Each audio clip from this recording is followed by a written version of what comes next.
o livro de Levítico.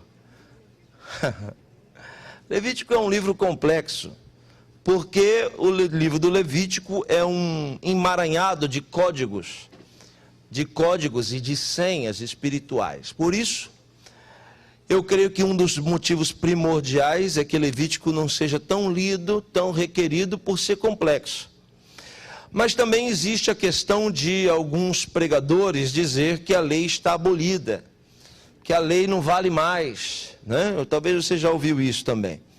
E eu gostaria de fazer uma pequena correção de que não existe nada na palavra de Deus, exatamente nada, que esteja ultrapassado. A Bíblia é um livro moderno, é um livro atual. Tudo na Bíblia serve para o homem. Tudo. Não existe nada que não sirva. Então nós vamos ler Levítico capítulo 1, versículo 1 só. 1 de Levítico. Ok. Levítico 1 diz assim: Vaikra Hashem al Moshe Avinu al tonet mishcha ve vayomer. Traduziu, irmão? Já traduziu para eles? Vaikra Hashem al Moshe Avinu al tonet mishcha ve vayomer. E chamou o Eterno, o Santo, o Bendito, o Clemente, o Misericordioso, o Imutável, o que era, o que é e o que sempre há de ser, aleluia. E chamou o Senhor a Moisés na porta da tenda da congregação e lhe disse: Uau! Feche os seus olhos, por favor. Bendito és tu, eterno nosso Deus, Rei de todo o universo. Sua palavra dura para sempre. Bendito seja o seu nome e o seu reino jamais terá fim. Fale conosco nesta manhã de forma clara, concisa, poderosa, objetiva. Exorta, ensina e edifica. Fala não o que nós queremos ouvir, mas fala o que nós precisamos ouvir.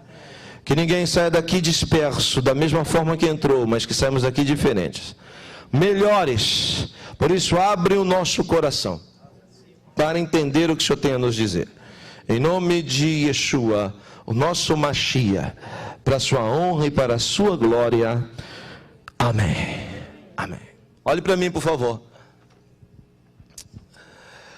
O livro de Levítico não deve ser dispensado de nossas leituras, porque este livro é o livro mais citado em todo o Novo Testamento. Nenhum outro livro da Bíblia Sagrada tem mais textos inseridos no Novo Testamento do que o livro de Levítico. O livro de Levítico é um recorde de inserções dentro do Novo Testamento. Mais de 180 inserções. Nenhum outro livro é igual. Também no livro de Levítico nós podemos entender a base da fé cristã.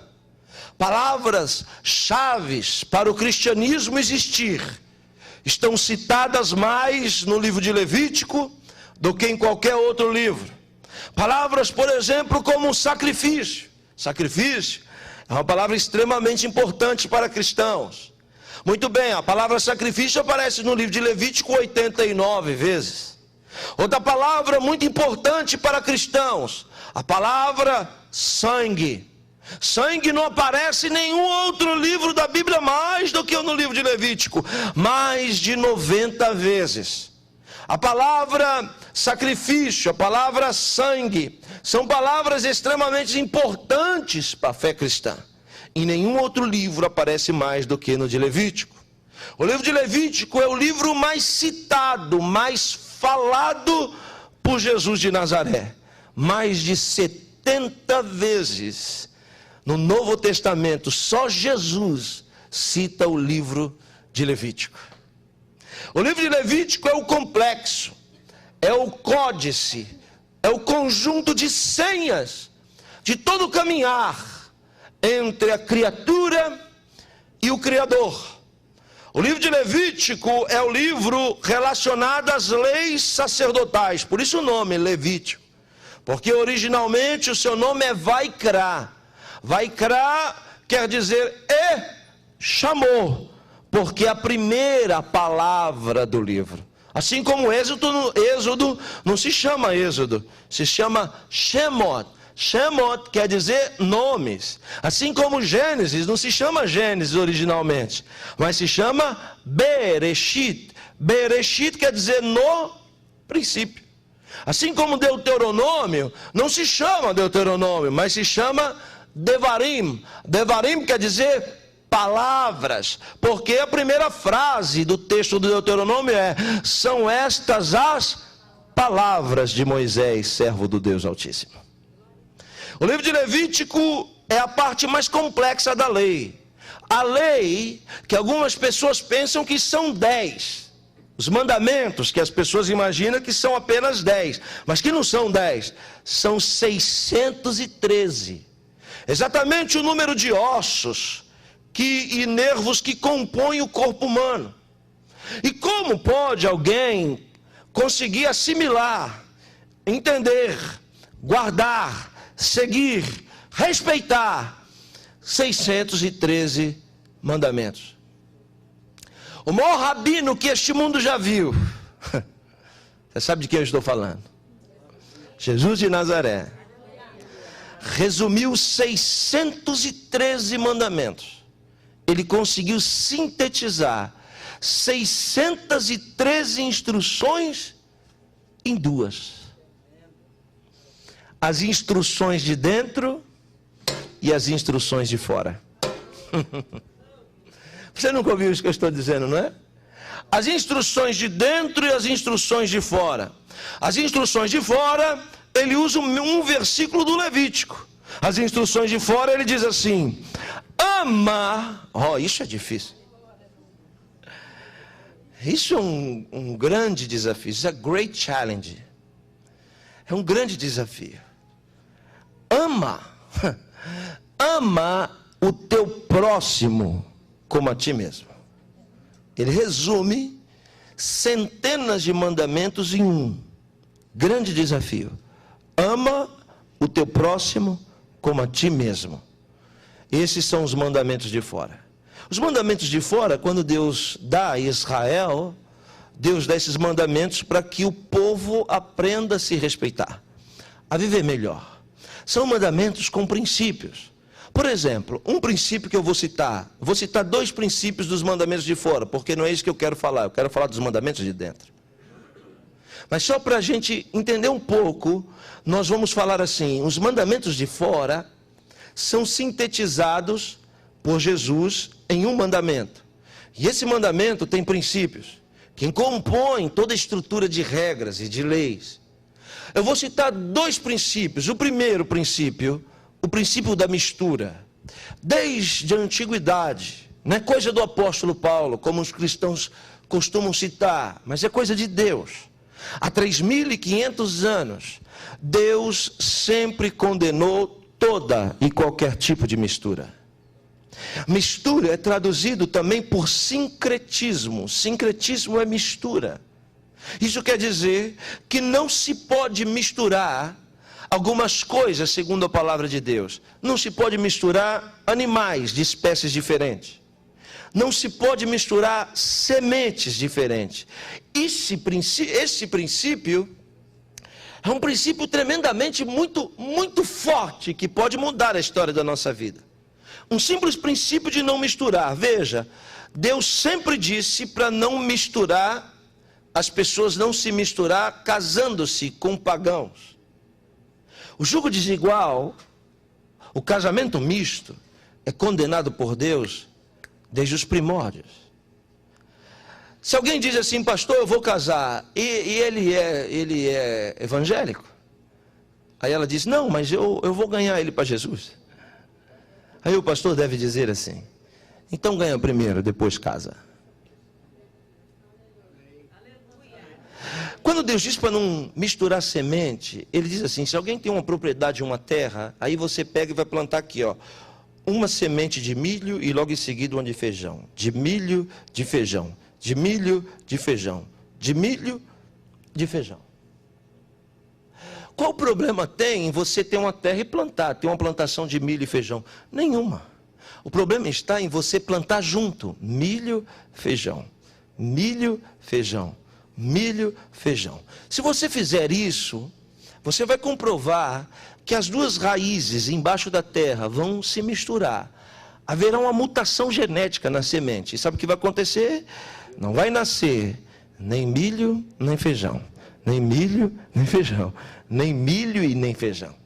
Mas se você quer na sua terra ter uma plantação de milho e uma plantação de feijão, então você vai fazer assim, vai plantar milho, milho, milho, milho, milho, milho.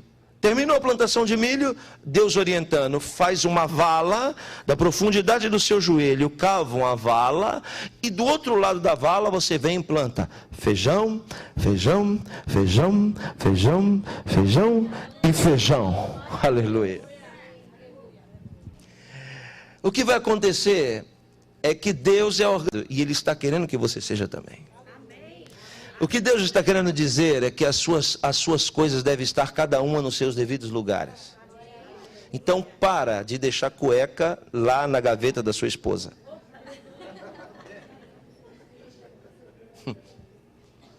A pior coisa que pode acontecer comigo lá em casa no Brasil é se alguém mexer nas minhas coisas. Eu sei. Eu sei. Eu tenho uma governanta lá que quando ela limpa a minha Torre Eiffel, eu tenho uma Torre Eiffel, eu tenho um Empire State, eu tenho um Big Ben, sabe? De cada país que eu vou, eu levo ali uma lembrança. Mas se ela tirar uma do lugar, eu tenho um prato de cedra de peça, todo escrito em hebraico. Pois eu sei quando ela tira, porque as letras ficam de ponta cabeça. Eu já disse muitas vezes eu disse para ela, por favor, não mexa no meu prato. Ela disse, como você sabe que eu mexi? Eu disse, porque você sempre deixa as letras de ponta cabeça. As coisas devem estar no seu devido lugar. Então, por que Deus diz, coloca uma vala entre os dois tipos de semente? Sabe por quê? Porque você até pode semear joio com trigo. Mas vai chegar um dia que Deus vai separar o joio do trigo. Cada coisa deve estar no seu devido lugar. Deus é um Deus organizado. E se você quiser viver melhor, seja organizado também. Alguns princípios, como por exemplo de propriedade. Preste atenção no que eu vou dizer. Daqui a pouco eu saio dessa parte e termino a introdução. Princípio de propriedade. Akadosh Baruch Hu, o santo e bendito, o eterno, ensina o povo de Israel a viver melhor. Preste atenção no que ele diz. Se alguém tem uma terra, e nessa terra existe uma árvore frutífera, preste atenção nessa regra. Vamos colocar aqui um pé de manga, uma mangueira. Quem me entende, diga bem. Você tem uma terra, uma propriedade, uma fazenda, uma chácara, um sítio, e lá tem vários pés de manga, várias mangueiras. Ok? E lá na árvore nascem mangas. E alguém vai passando na rua e olha para o seu pé de manga e diz, uau, que manga bonita. Vê como que é o pecado, né? A cobiça é uma coisa terrível. Ele olha e diz, uau, que manga tremenda. Ele olha para lá e diz, sabe de uma coisa? Ele pula a sua cerca, invade a sua propriedade, sobe na árvore, pega a manga do pé, desce, vai comendo e embora. A Bíblia classifica isso como um crime. Isso é furto. Furto é uma qualificação do roubo. Agora, veja só. Você tem uma terra, você tem uma cerca, uma propriedade, uma árvore que dá frutos. E essa árvore, dela cai uma manga no chão. Aí, você, dono da terra, você, dono da árvore, você, dono do fruto, você, dono de tudo, vai lá e pega a manga do chão. Aí a Bíblia diz, quem furtou foi você. Israel pergunta, mas como eu furtei? Se a árvore é minha, se a terra é minha, se o fruto é meu, então como pode eu ter furtado o que é meu? Deus disse, não, só é seu enquanto está no pé. Porque não cai nenhuma folha da árvore sem minha permissão. Cada fio da sua cabeça está contado, aleluia. Então quer dizer que se aquele fruto caiu na terra, ele não é mais seu. Por que não é mais seu?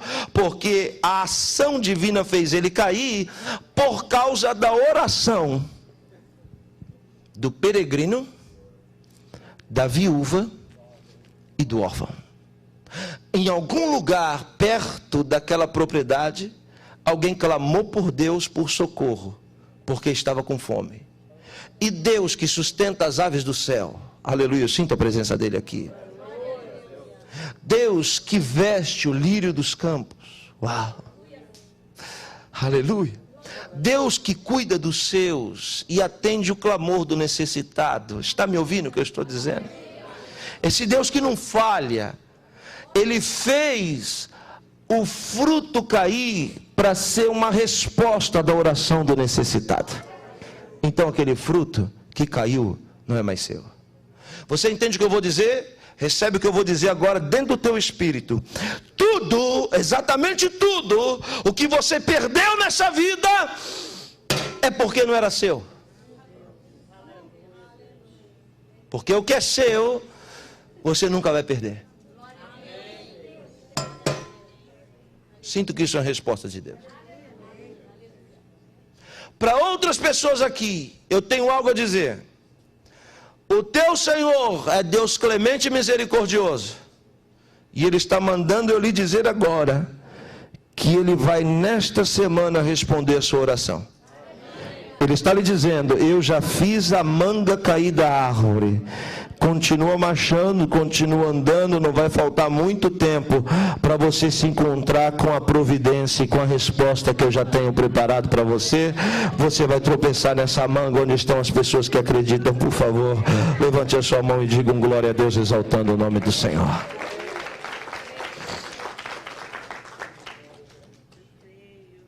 Muito bem.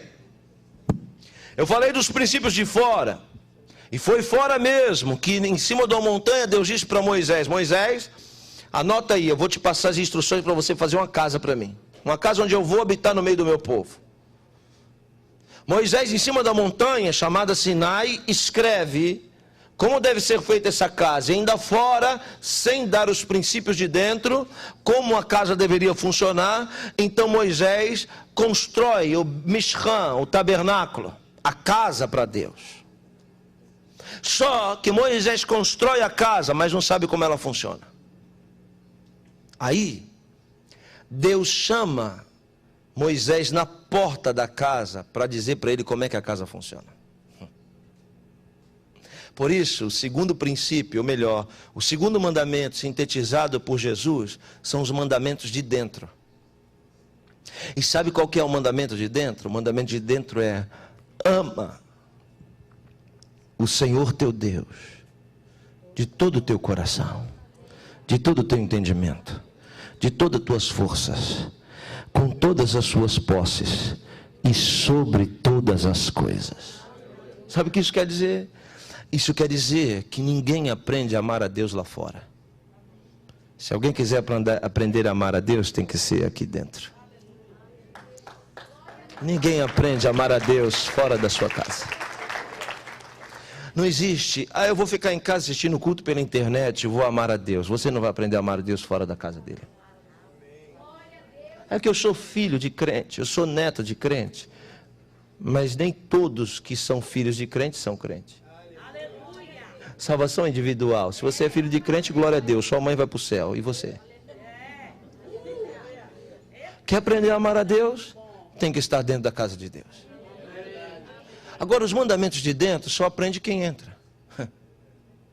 Aí então, Deus chama Moisés, vai e chamou o Eterno, a Moshe Avinu, na porta da tenda da congregação. Por quê? Porque toda a casa está pronta. Eu vou fazer uma síntese rápida. Dentro da casa existem marcações. E preste bem atenção, a caminhada entre a criatura e o Criador ela não é cheia de curvas. Ela não inclina para a direita e nem para a esquerda. Esta caminhada, preste atenção, entre a criatura que entra para Deus e o Criador, ela é sempre para frente. Ninguém que chega para Deus, ninguém que vem para Deus, pode entrar para Deus fazendo curvas, malabarismos. Se alguém quiser entrar para Deus, ele tem que entrar olhando sempre para frente. Ele não pode pôr a mão no arado e ficar olhando para trás. Ele não pode vir para Deus e dizer, mas lá no mundo, quando eu tinha, quando eu era, quando eu fazia, que saudade, lá do Egito, de onde eu vim, então volta para lá, mas não anda para Deus. Eu estou dizendo com todas as palavras, debaixo da unção do Espírito Santo, Deus está lhe falando agora, se você quiser andar com Ele, pare de olhar para trás. Senão ele vai te transformar em uma estátua de sal. Então olha para frente.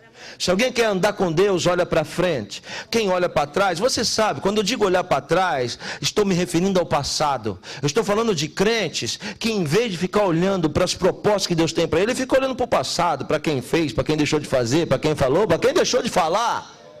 E o que passou, irmão, é pão embolorado, alimento do diabo, é o que vive do passado. Deus está falando, para de olhar para trás e toca o barco para frente, que eu tenho coisa grande, coisa nova, coisa forte para a sua vida. Aleluia, eu sinto a presença dele aqui. Essa caminhada entre a criatura e o Criador, este encontro fantástico e sobrenatural, certamente deverá ter fases. Isso é forte. Porque Deus diz assim, não é entrar na minha presença e ir andando na minha presença. Não. Tem que entender que os passos são contados. Tem que entender que é uma coisa por vez.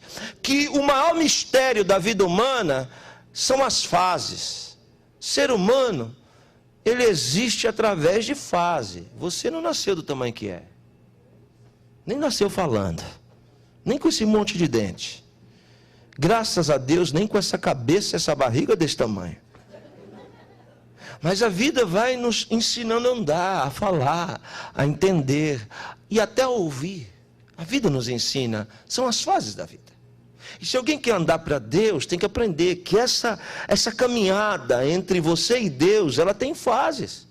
E você não pode pular as fases. Quer ver uma coisa que me deixa extremamente chateado? Eu chegar numa igreja e ver um menininho de terno e gravata. Menino, 5 anos de terno e gravata lá na igreja, com a Bíblia de barbata. Aleluia, glória a Deus. Eu fico extremamente sentido, triste. Por quê? Porque menino é menino.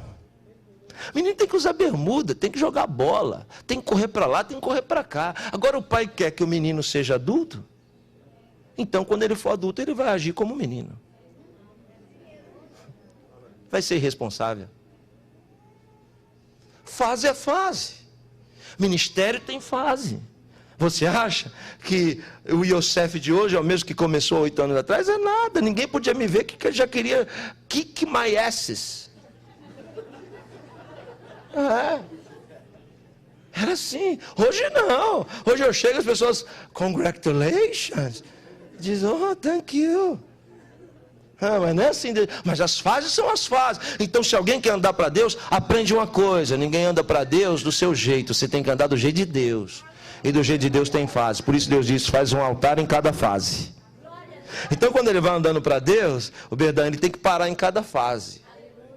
Cada fase é marcada. Veja só o que o profeta Jeremias profetiza para Israel. Israel indo para o cativeiro, preste atenção nisso. Israel indo para o cativeiro, escravo, a caminho da Babilônia, indo para o cativeiro, todo humilhado. Deus fala para Jeremias, corre, escreve rápido aí o que eu vou mandar. Diga para esse povo que eles coloquem marcos, finquem estacas na beira do caminho que eles estão indo para a Babilônia. Aí o profeta Jeremias escreve, na verdade é Baruch que escreve, o assistente dele. E aí Baruch vai gritando e Jeremias diz, povo de Deus, assim diz o Senhor. Aleluia. Ele está dizendo para vocês, na beira da estrada, do caminho para Canaã, vocês finquem estacas. Israel deve ter olhado e dito, esse profeta arrebentou com a nossa vida. Esse profeta, agora ele vem dizer para a gente fincar estaca. Fincar estaca para quê? E eu perguntei para Deus, Eu falei para Deus, para que fincar estacas?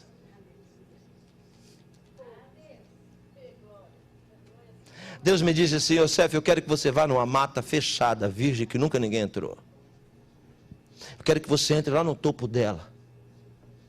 Vai lá, sobe a montanha mais alta dessa selva virgem. E eu tenho algo para te falar. E aí você imagina, você chega na beira da mata fechada que nunca ninguém entrou, como é que você vai entrar? Entrar até que é fácil, difícil é o quê? E como é que você vai sair? Você vai amarra um lenço numa árvore, aí amarra outro na outra picada, outro, chegou. E agora para voltar é só você seguir as marcações. O que Deus estava falando para Israel é o seguinte: as estacas são marcações, para vocês não se perderem no caminho. Sabe por quê? Porque essa é uma regra, toda ida tem uma volta. Não estão entendendo o que eu estou dizendo? Deus está falando que as fases devem ser marcadas. As fases devem ser marcadas, porque agora você pode estar passando uma fase complicada.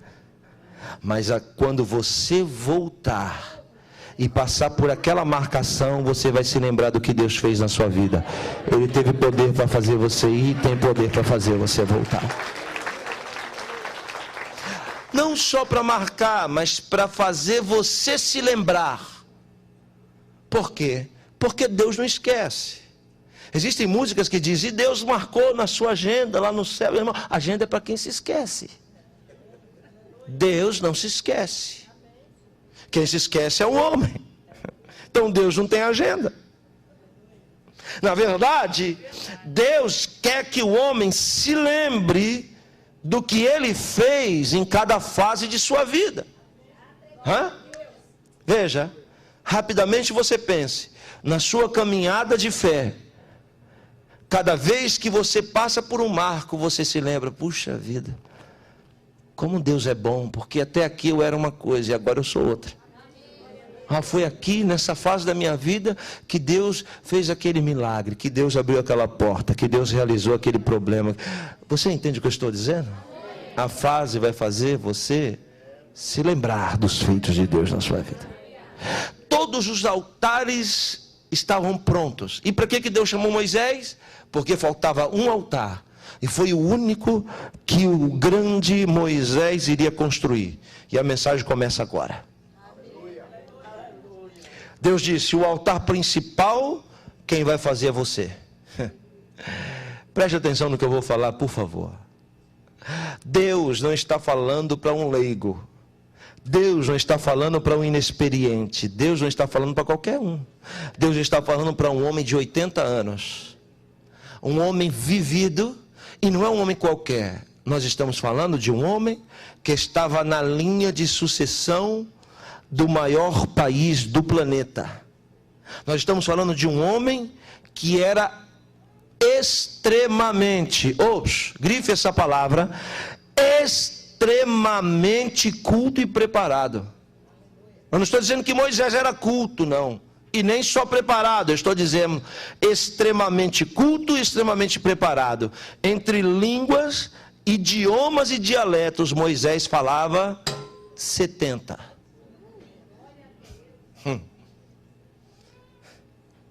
Sabe de quem que eu estou me referindo? Eu estou me referindo de alguém que conhecia tudo sobre botânica, astrologia, astronomia, ciências ocultas, religião. Um homem que sabia tudo de diplomacia, sabia tudo de geografia, sabia onde estava a água potável, onde estava a água salgada. Eu estou falando de um homem que foi preparado para ser rei de Mishraim, Melech Mishraim, rei do Egito antigo. Muito mais do que os Estados Unidos da América hoje.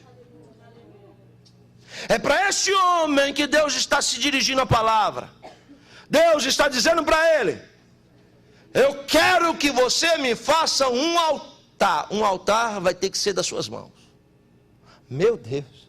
Altar, passa um filme na cabeça de Moisés. Por que passa um filme? Preste atenção no que eu vou falar. Halahá, Perkei Avot, é um livro de cultura judaica.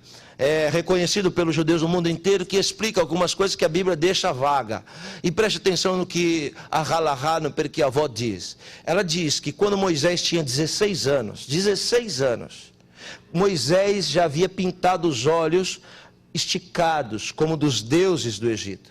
Já tinha raspado sobrancelha e tinha raspado todo o pelo do corpo, deixando apenas um rabo de cavalo no meio da cabeça. Com 16 anos de idade, Moisés já tinha aquela túnica no lugar do cabelo, que também representa deuses do Egito.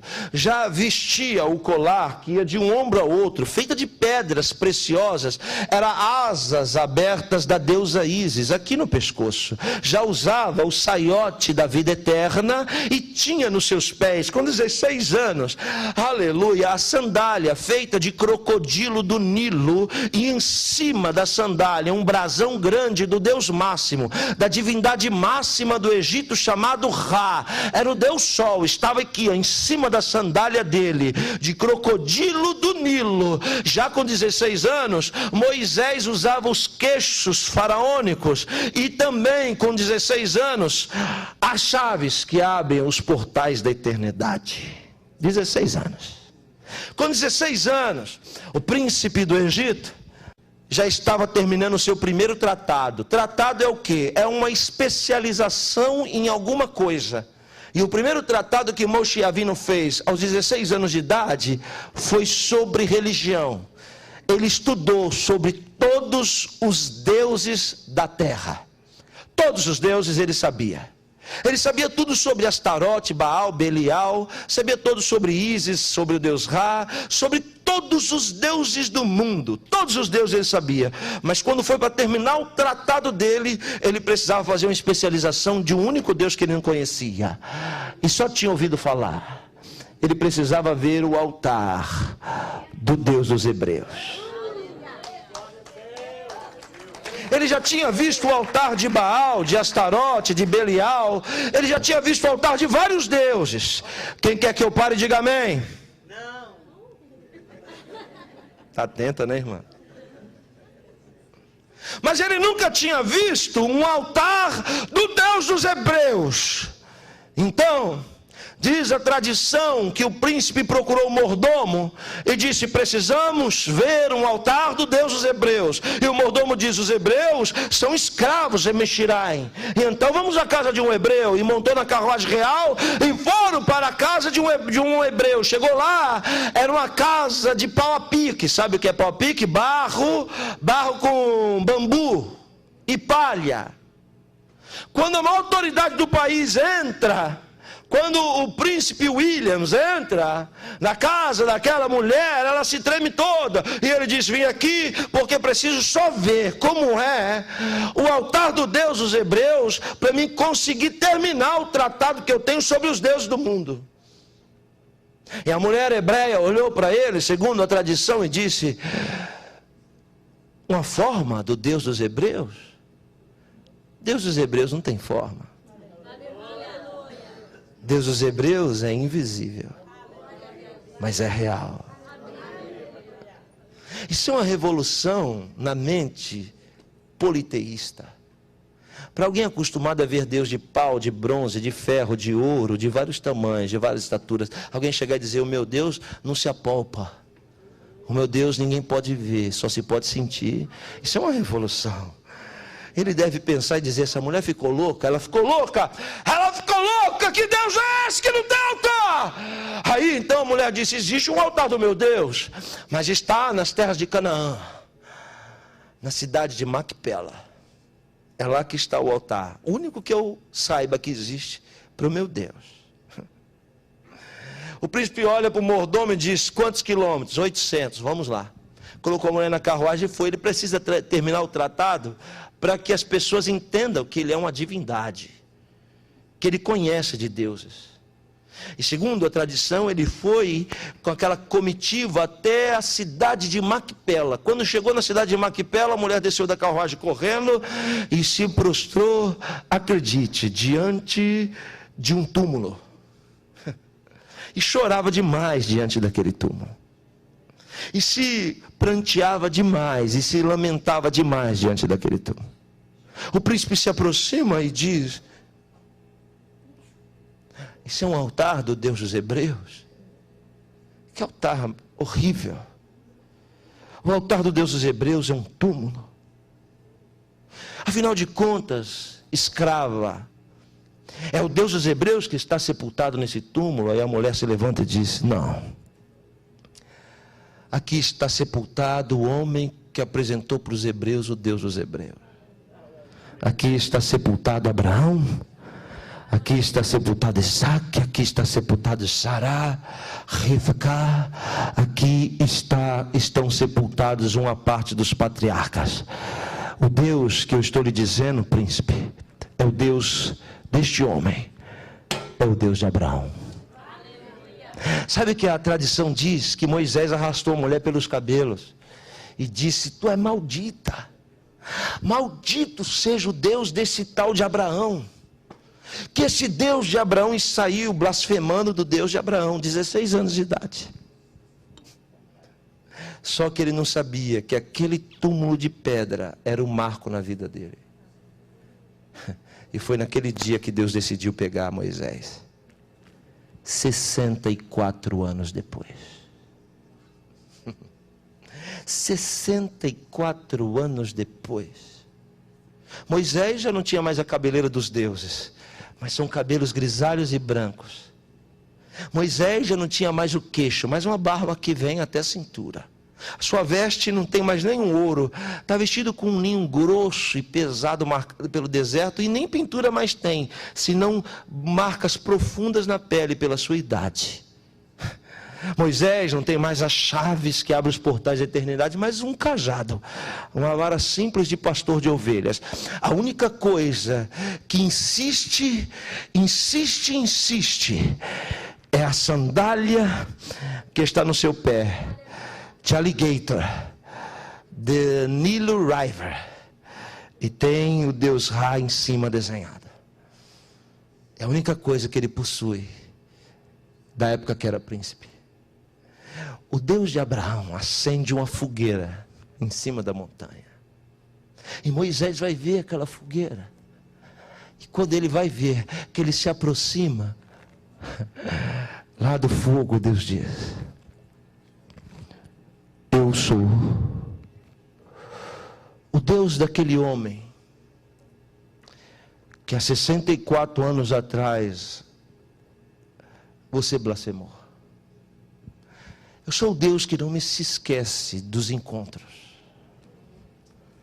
Eu sou o Deus que posso até levar um tempo, mas que eu te reencontro de novo, eu te reencontro. Sabe quem eu sou, Moisés? Prazer, eu sou o Deus de Abraão, eu sou o Deus de Isaac, eu sou o Deus de Jacó. Quer saber mais? Você insiste em ser príncipe, tira a sandália dos teus pés, porque nunca mais serás príncipe no Egito. E fica de pé descalço, porque a partir de agora tu serás eu diante do Egito, e a terra onde você está pisando é santa. Aleluia. Algum dia Deus vai se encontrar com você de novo, para fazer você corrigir onde você cometeu equívocos. É para este homem extremamente capacitado que Deus está falando: eu quero que você faça um altar. E quando Deus fala para Moisés: faça um altar, Moisés imagina o quê? Olhe para mim. Altar deve ser de ouro. Quando Moisés pensa de ouro, Deus diz: de ouro não. Então deve ser de prata. Deus diz: de prata não. Então deve ser de bronze não. Então deve ser de acácia também não. E Moisés deve pensar: o altar de todos os deuses são de ouro, são de prata, de bronze, de cobre, de acácia. E o de Deus? Deus deve dizer para Moshe Avinu: eu não sou os deuses, sou o Deus dos deuses. Meu altar não deve ser igual ao deles. Então escreve aí, Moisés: farás para mim um altar de pedras. De pedras. Como um altar de pedras? E eu imagino que Deus deve dizer para Moisés: sabe por que de pedras, Moisés? Aprende aí o que eu vou dizer. Porque duas coisas afligem a vida do homem: o fogo e a água. É por isso que o profeta diz: quando passares pelo fogo, não arderá chama em ti. Quando passares pelas águas, elas não te submergirão. Sabe por quê? Porque a vida aflige o homem de duas formas: ou é ardente como fogo, ou é sufocante como a água.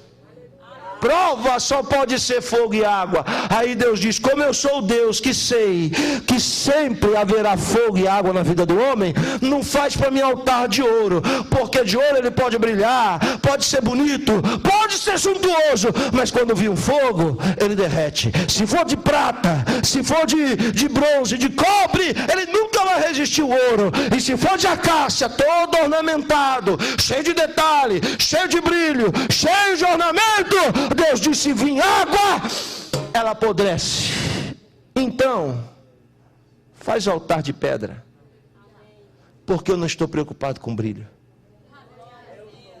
porque eu não estou preocupado com adorno, porque eu sou Deus que não me preocupo com a aparência externa. Para mim, altar tem que resistir o fogo, para mim, altar tem que resistir a água, altar tem que estar de pé.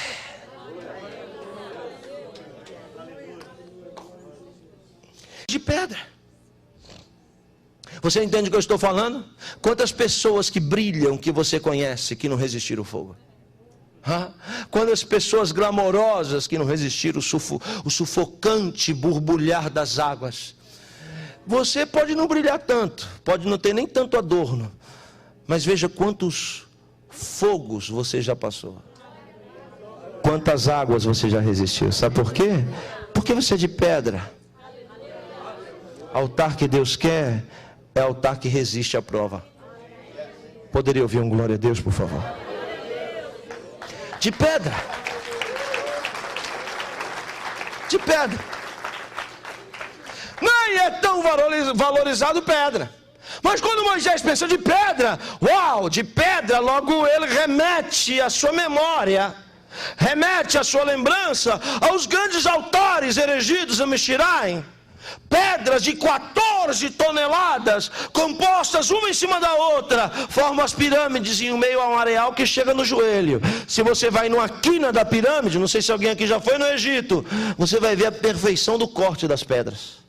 Quando Deus diz de pedra, aí então Moisés pensa assim: de pedra. Muito bem, pedra nem todas são iguais. E não tem, é difícil você encaixar pedras originais. Então ele pensa assim: então eu vou pegar as pedras para fazer o altar e vou passar ferramenta nelas. Quando Moisés pensa: vou passar ferramenta para fazer a pedra ficar do meu jeito, Deus diz: Moisés, eu não disse ponto final, eu disse vírgula. Escreve aí: nenhuma ferramenta passará nas pedras do meu altar. Porque se passares ferramenta nas pedras do altar, profaná-las. Qualquer pedra que o homem passar ferramenta serve para fazer calçada, serve para fazer muros, serve para fazer muralha, serve para fazer casa, serve para fazer tudo, menos para fazer o meu altar. Porque no meu altar as pedras devem ser originais. Pastor, o senhor está pregando, está na Bíblia? Está. Aonde? Procura. Eu não dou nada mastigado para ninguém, porque senão você fica preguiçoso. Olhe para mim, olhe para cá, preste atenção. Deus diz: não é para passar ferramenta em nenhuma pedra do meu altar, senão elas vão ficar profanadas. E sabe que eu entendi uma coisa? Olhe para mim, olhe para cá, preste atenção. Que essa tal de ferramenta que Deus está se referindo tem outro nome. Sabe qual é o nome dela? Religião.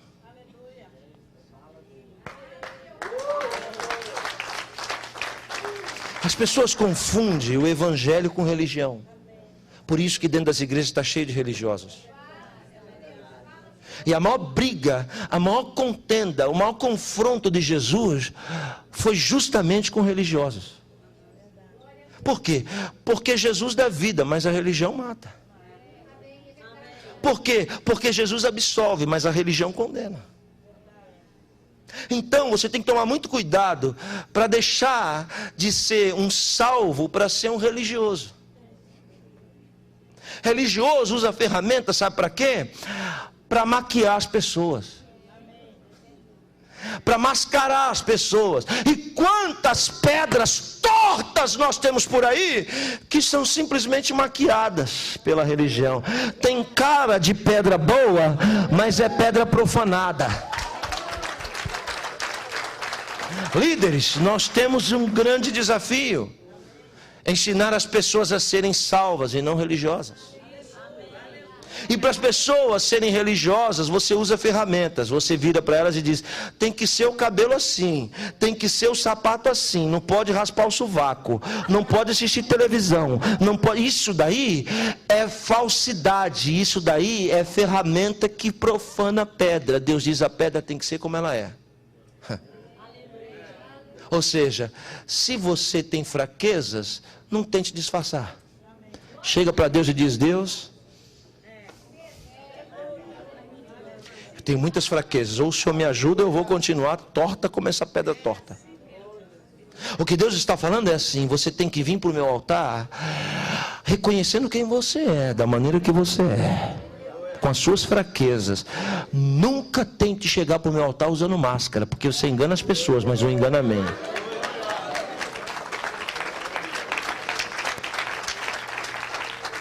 Você já viu o confronto entre a pedra que é profanada, que é trabalhada com ferramenta, e a pedra que é original, cheia de ponta, toda torta, toda sinuosa? É Jesus falando da parábola do fariseu e do publicano. A parábola do fariseu e do publicano é o quê? O fariseu vai orar, ele é a pedra cheia de religiosidade. Então ele olha para Deus e diz: Deus, graças eu te dou. Ele ora de pé. Jesus falando, ele ora de pé: graças eu te dou porque eu não sou como esse miserável pecador aí, ó. Eu te dou porque eu isso, eu aquilo outro, eu aquilo outro, eu. E o publicano, o pecador, a pedra torta, a pedra que se assume, a pedra que se reconhece, a pedra que não é Mulher Maravilha e nem Super-Homem, a pedra que não é robô, é pedra de carne e osso, a pedra ser humano. Irmãos, vamos nos respeitar como seres humanos. Líderes, nunca suba na tribuna para dizer: ó, irmão, aqui comigo é o seguinte, se pecar, disciplina. Espera, não faça isso nunca. Nunca. Porque você é pedra igual àquela pedra. Da medida com que você mede, você vai ser medido. Então, olhe para mim. O pecador está com a cara no chão. E sabe o que ele diz? Senhor, tem misericórdia de mim, porque eu sou uma pedra torta. Os dois saíram do culto e Jesus disse: quem saiu justificado? Pedra lavrada serve para fazer muralha, serve para fazer casa. Pedra trabalhada serve para fazer calçada e os outros pisar em cima. Mas a pedra, se ela for original, reconhecendo quem ela é, ela serve para o meu altar. É por isso que as pessoas pensam que a graça é um copo de cristal que qualquer barulho pode trincar. Eu vou lhe dizer que não. A graça é feita de pedras originais.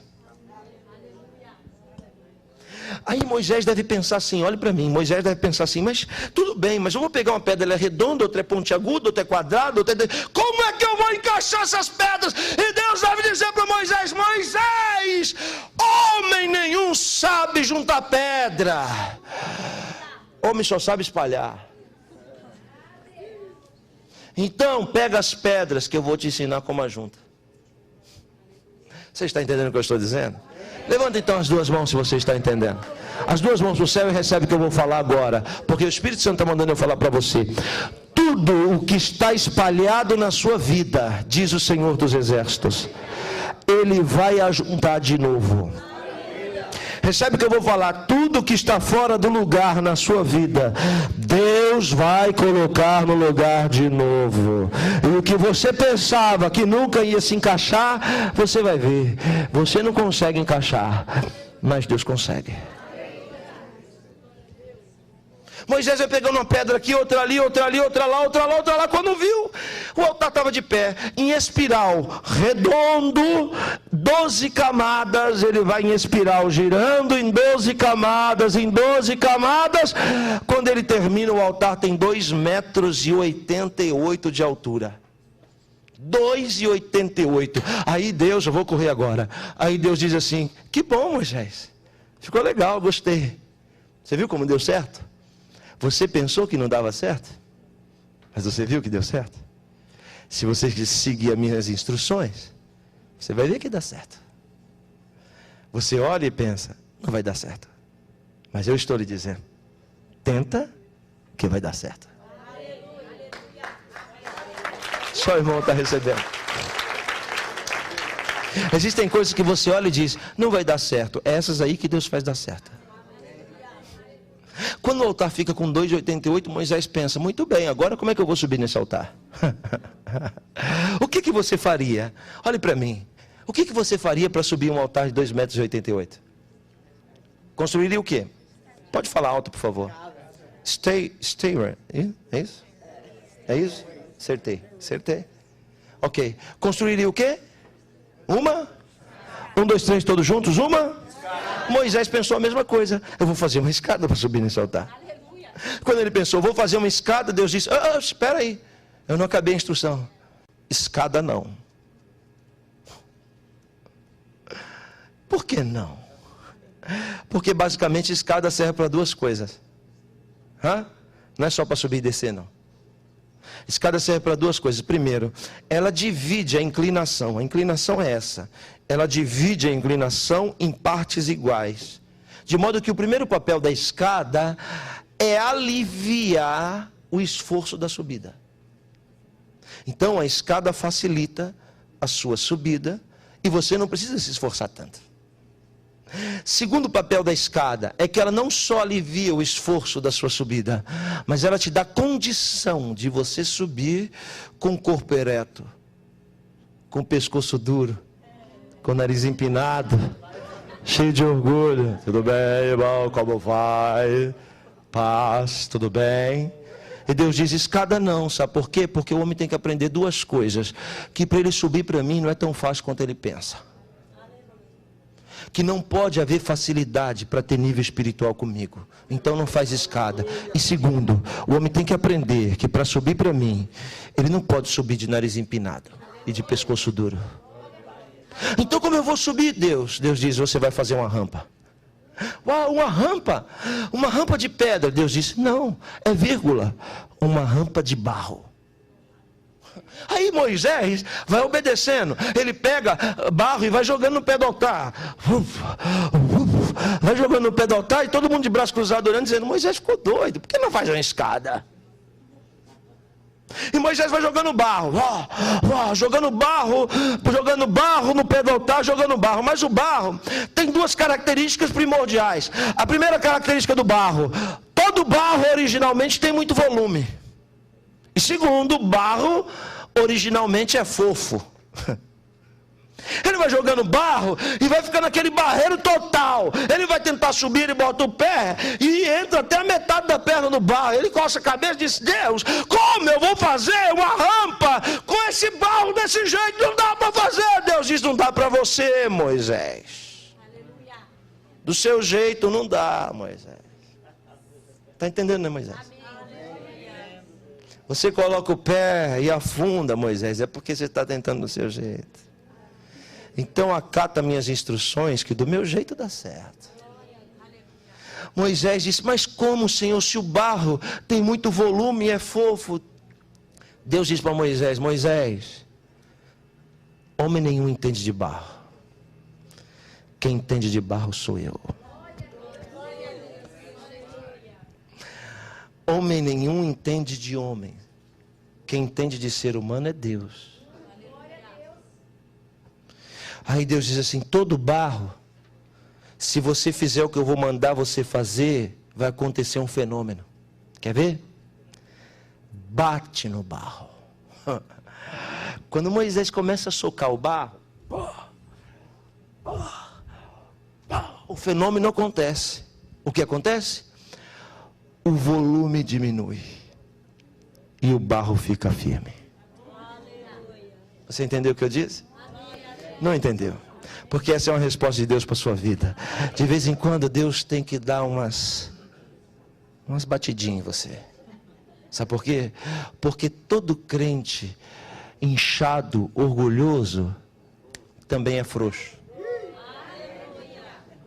Pode ver que ele é mole.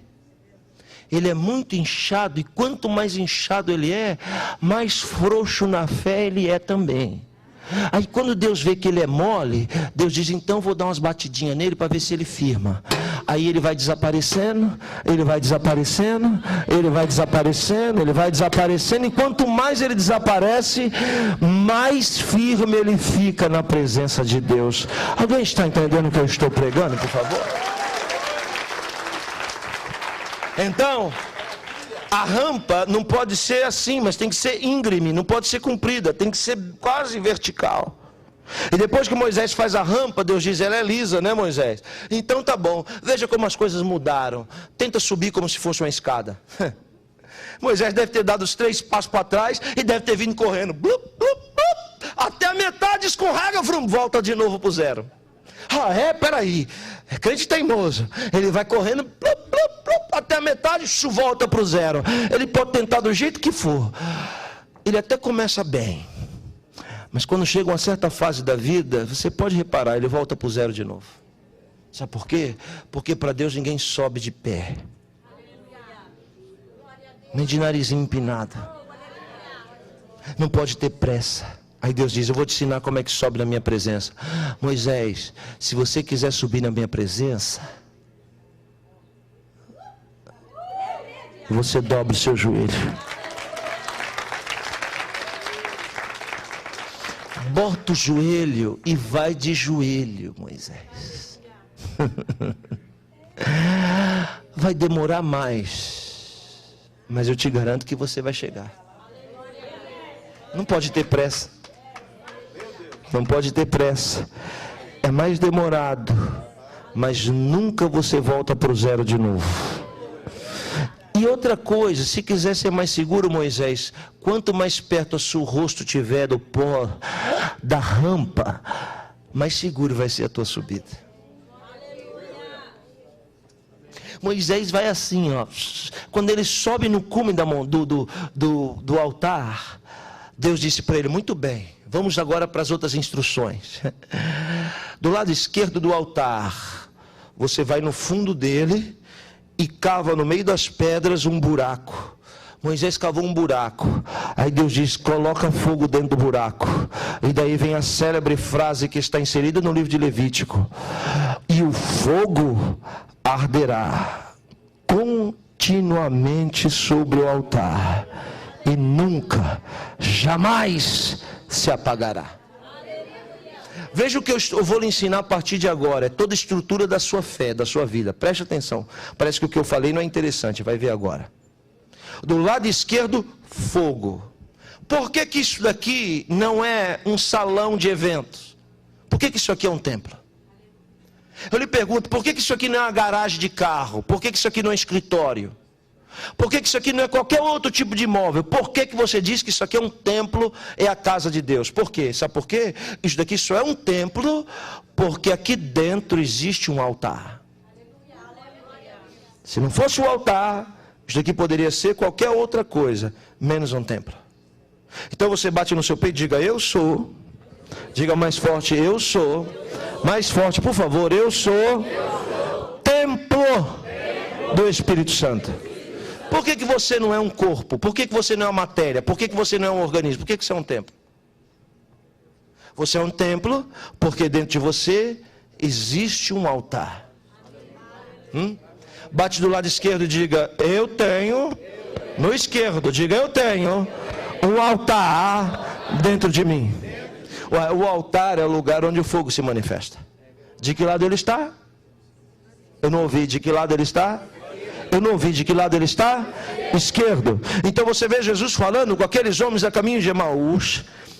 E quando Jesus se retira, alguém olha para o outro e diz assim, era ele, não era, ela não era, era ou não era? era porque quando ele falava, o nosso coração ardia.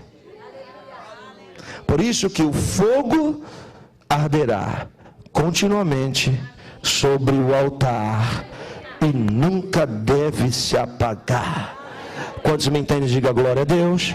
Depois que Moisés cavou o buraco e colocou fogo, Deus disse assim: agora Moisés, olhe para mim, a parte mais importante. Se alguém quiser trazer para mim oferenda, oferta, qualquer coisa, traga em qualquer outro lugar. Neste altar só 3. Neste altar só pode trazer ovelha, cabra ou bode ou gado. Se alguém quiser oferecer cereal, se alguém quiser oferecer uma pomba, se alguém quiser oferecer frutos, qualquer outra coisa, ouro, prata, bronze, pedra preciosa, em outros altares, incenso em outros altares. Neste altar, só sangue. Você imagina o que eu digo? Por que Deus diz sangue? Porque está escrito que a vida de toda a carne está no sangue. Então é extremamente proibido alguém que é salvo comer sangue. Você não pode comer sangue.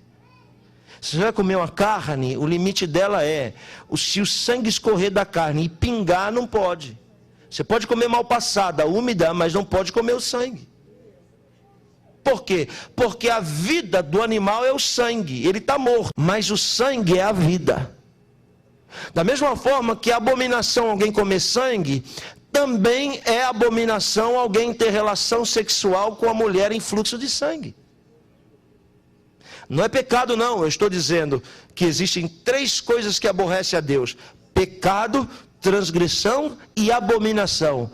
Ter relação sexual com a mulher em fluxo de sangue não é pecado e nem transgressão, é abominação. Então, queridinho, abaixa o fogo e espera. Respeita. Não se pode tocar no sangue quando a mulher está em fluxo. Está escrito isso na Bíblia. E não se pode comer sangue. Então Deus diz, por quê? Porque a vida de toda a carne está no sangue. Por que que Deus aceita o sacrifício de Abel e não aceita o de Caim? Porque o de Caim não tinha sangue e o de Abel tinha vida. Isso quer dizer, se tem vida, fala. Por isso que o sacrifício de Abel fala até hoje. Quantos aqui trabalham? Levante a mão. Quantos aqui ganham qualquer tipo de dinheiro em algum tipo de trabalho? Levante a mão bem alto, deixa eu ver quem. Deixa eu ver quem. Ok, pode abaixar. Você recebe aqui por semana, é isso? Por semana? Quando chega no final de semana, que alguém vai te dar o dinheiro, o que você recebe em troca? Hã? Eu não ouvi, o quê? Money? Pay? É pagamento, dinheiro, é isso? É isso? Sim ou não? Ou alguém te paga dando balinha de hortelã? É com dinheiro que te pagam?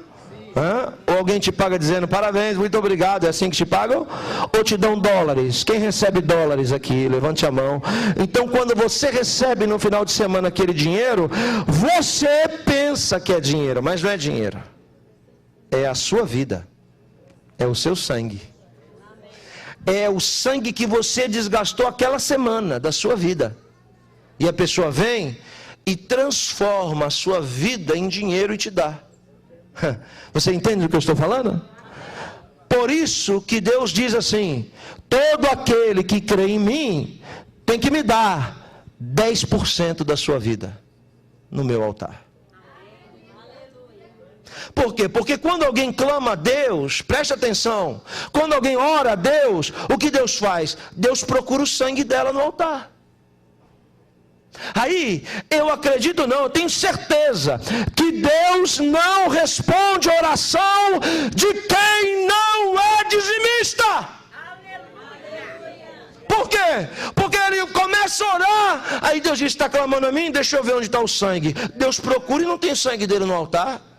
Como é que Deus vai falar com alguém que não oferece vida no altar dele? Isso é fortíssimo. Isso é fortíssimo. Quando você pega o seu dízimo e a sua oferta e bota no altar de Deus, você está pondo a sua vida no altar.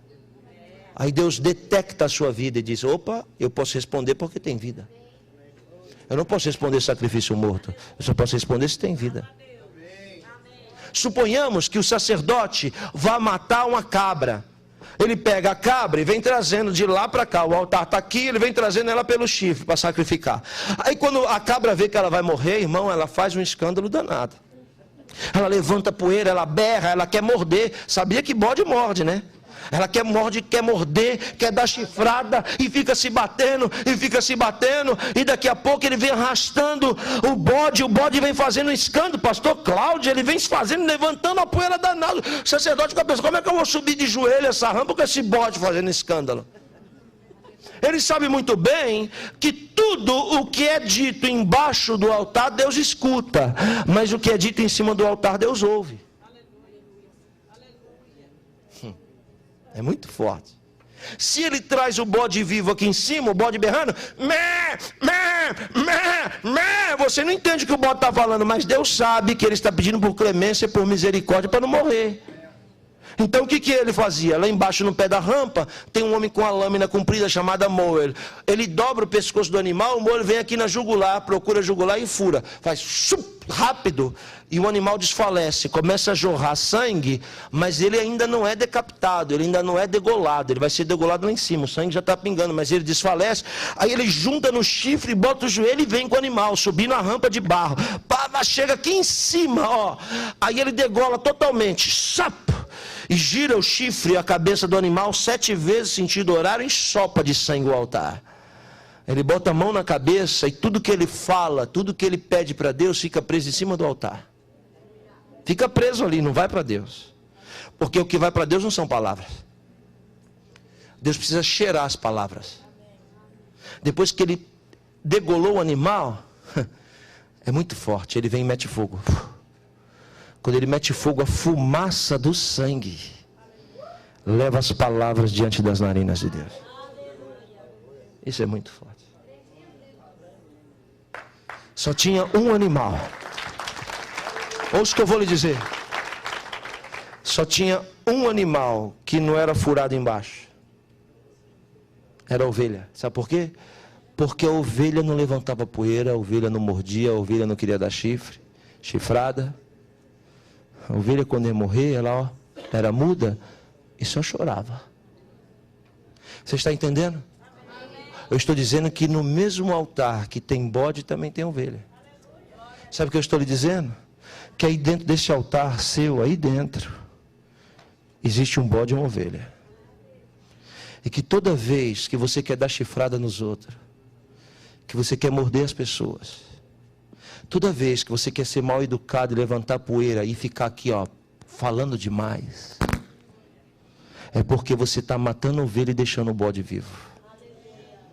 Vai chegar um dia que Deus vai separar os bodes das ovelhas. Porque ovelha, ela não murmura. Ovelha não questiona, ovelha não reclama, ovelha não fala mal, ovelha não fica disseminando fofoca, ovelha é calada. E ainda que ela não concorde, ela chora. Mas ela não abre a boca. Bode não. Bode não pode ver ninguém a tropeçar, que se ele ver, ele já quer acabar de derrubar. Bode não pode ver ninguém cansado, prostrado, que ele já quer bater. Bode é aproveitador, bode é oportunista. Bode morde muito, berra demais. Quantas ovelhas nós temos aqui nesta manhã? Por favor, levante a sua mão e diga glória a Deus. Ouça bem, eu estou perto de terminar. O único animal que não era furado embaixo era a ovelha. Ele trazia a ovelha aqui, não precisava nem apoiar a cabeça dela para matar, ela mesmo se entregava aqui no altar. Sabe de que eu estou falando? Sabe de quem que eu estou falando? Segura só um pouquinho aqui, por favor.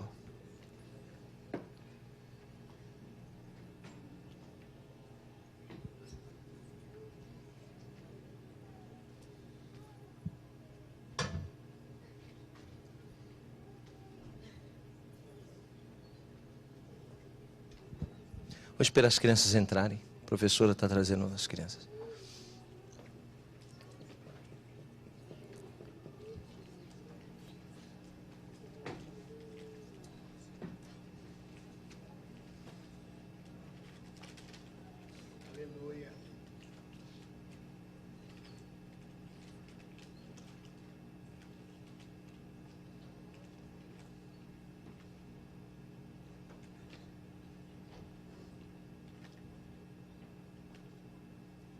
Posso?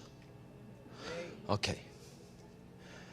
A ovelha era o único animal que não berrava embaixo. O cordeiro, quando ia ser morto, ele era mudo. Eu estou falando de Jesus, quando o profeta diz: como uma ovelha muda, foi levado ao matadouro. Se você olhar os evangelhos, você vai ver que embaixo, no caminho do Gólgota, Jesus não fala uma palavra. Porque embaixo, Jesus sabe que Deus não ouve, só escuta. Mas quando Jesus sobe no altar do Gólgota, ele começa a falar porque ele sabe que Deus ouve. Em cima do altar.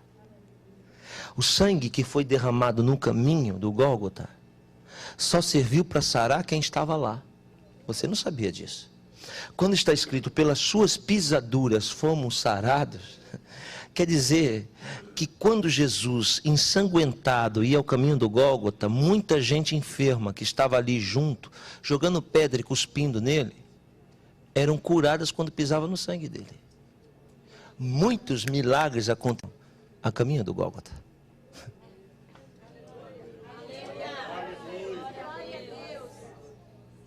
Agora, quando ele sobe aqui, ele tem que ser rasgado.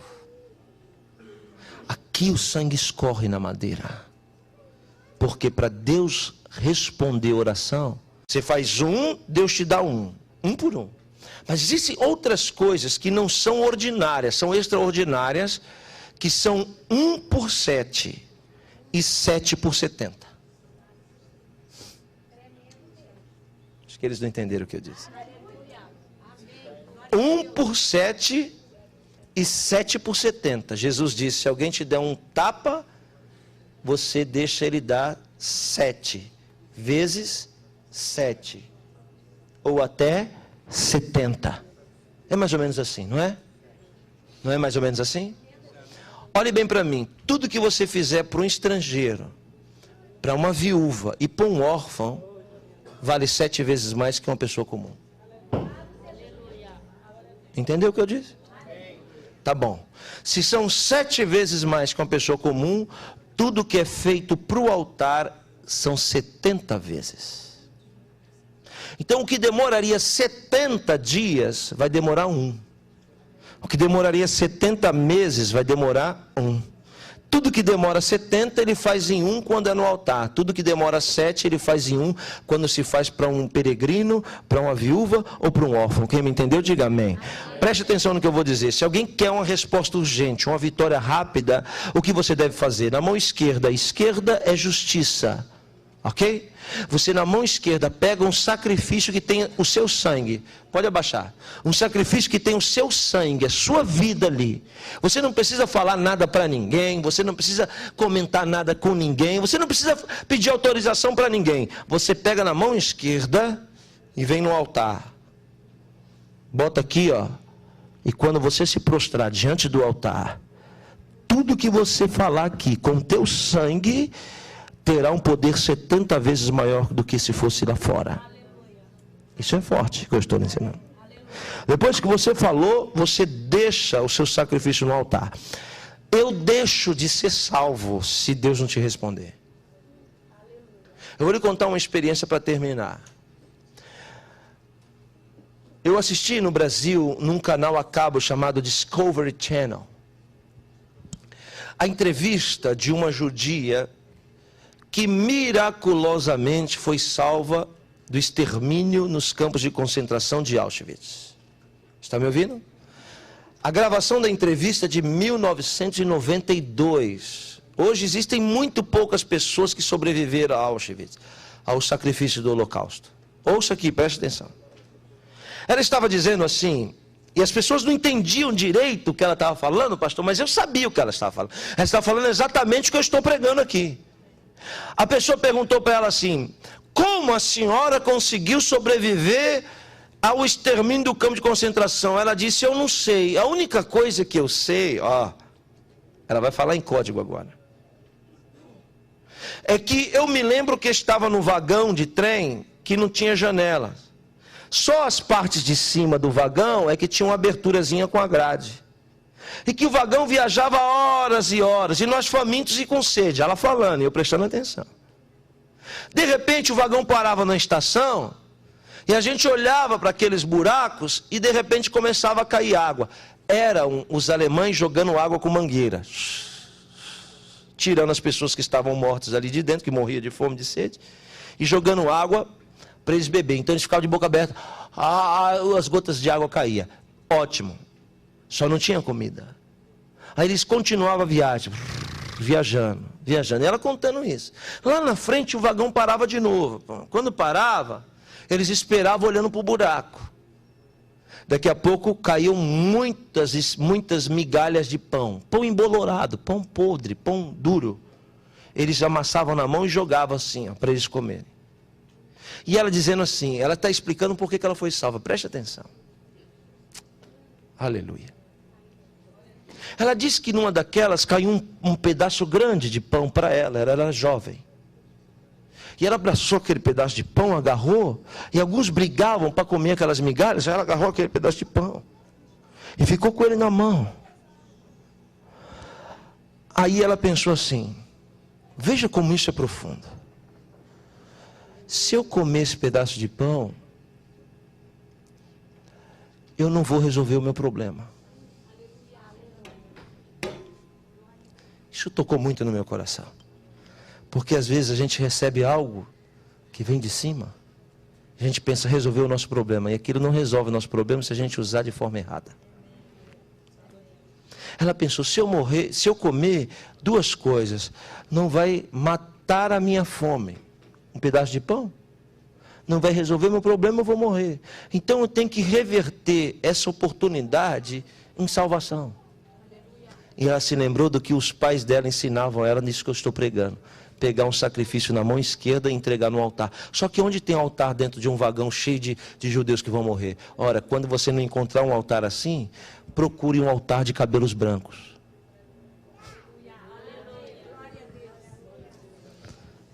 Está entendendo o que eu estou falando? Procure um ancião, uma mulher de Deus de cabelos brancos. Foi o que ela fez. A jovem segurou aquele pão embolorado e saiu empurrando, procurando o maior ancião, a pessoa mais velha que tinha no vagão, e encontrou. Quando encontrou, ele estava lá se tremendo de fome. Ela veio com a mão esquerda, colocou o pão no pé dele. Ela contando, e a pessoa não estava entendendo. Mas eu estava entendendo. Colocou o pão nos pés daquele homem. E fez uma oração, depois levantou e entregou o pão para ele comer. Ela disse que naquele dia, naquele vagão, só 6 pessoas foram poupadas da morte. E uma delas era ela. Você está entendendo o que eu digo? Fique de pé.